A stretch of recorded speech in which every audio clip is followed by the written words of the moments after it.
पूरा ही डरा हुआ महकमा है गुजरात में। And I can stay this on oath. ये जो गुड गवर्नेंस की जो बातें हैं बिल्कुल गलत बातें हैं। There is no good governance, there is governance of fear. डर की गवर्नेंस है। It is one of the most vicious environment in the country. अब मोदी जी के गुजरात मॉडल का सबसे विशियस रूप तो 2002 के एंटी मुस्लिम वायलेंस में देखने को मिला था, जहां पर 3 दिनों में 1000 से 2000 भारतीय मुसलमानों को मौत के घाट उतार दिया गया था। गुजरात के एक सीनियर पुलिस ऑफिसर और एक सीनियर एक्स बीजेपी मिनिस्टर ने इस वायलेंस में मोदी जी का डायरेक्ट इन्वॉल्वमेंट होने के आरोप लगाए थे, पर 2022 में सुप्रीम कोर्ट ने एसआईटी का जजमेंट अपहोल्ड करते हुए मोदी जी को क्लीन चिट दे दी, ये कहते हुए कि उनके अगेंस्ट कुछ क्लियर एविडेंस नहीं मिला। और मुझे बहुत अच्छा लग रहा है कि आज जिन लोगों ने भी मोदी जी पर आरोप लगाए थे, अगर उनकी अंतरात्मा है तो उन्होंने मोदी जी की और भारतीय जनता पार्टी की क्षमा मांगनी चाहिए।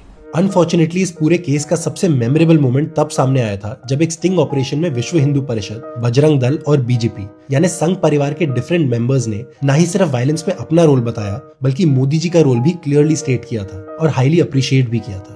जो गुजरात में नरेंद्र भाई ने किया वो कोई नहीं कर सकता। जो उन्होंने किया है ना, किसी मुख्यमंत्री ने नहीं किया होगा। जो 20-25 साल से हमारी नजरों में जो लोग थे उनको चुन चुन के मारा है। 3 दिन का मोहलत दिया था, 3 दिन में जो कुछ करना करो। कुछ भी हो, लेडीज हो, बच्चे हो, कुछ भी हो, काटने से कुछ, मारो काटो जला दो। एक को प्रेग्नेंट थी, उसको हमने चीर दिया था जेल में। आप बताइए ना, छुड़वाया किसने? बताइए तो, कैसे छुड़वाया? हमको तो जेल से नरेंद्र भाई ने छुड़वाया। उन्होंने जज बदले और जज बदल के फिर नरेंद्र भाई ने सेटिंग की और नरेंद्र भाई ने हमको छुड़वाया, तो हम नहीं छूट सकते।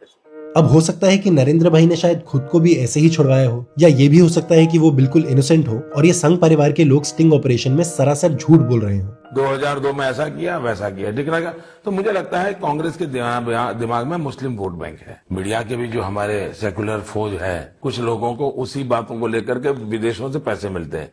जो उन्होंने किया है ना, किसी मुख्यमंत्री ने नहीं किया होगा। 3 दिन का मोहलत दिया था, 3 दिन में जो कुछ करना करो। हमको तो जेल से नरेंद्र भाई ने छुड़वाया। आपको लगता नहीं कि आपको अब समय आ गया है, आप भी माफी मांग लें? ऐसा लगता है कि आपको किसी चीज के लिए पश्चाताप करना है?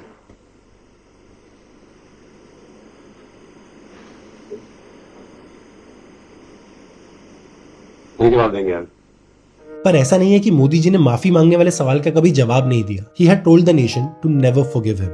अगर पाप किया है तो माफी मांग करके माफ करने का तरीका क्या है? माफ मोदी को करना ही नहीं चाहिए, कतई नहीं करना चाहिए।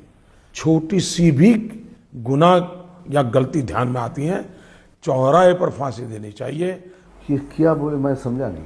चौराहे पर खड़े रख करके मोदी को फांसी देनी चाहिए।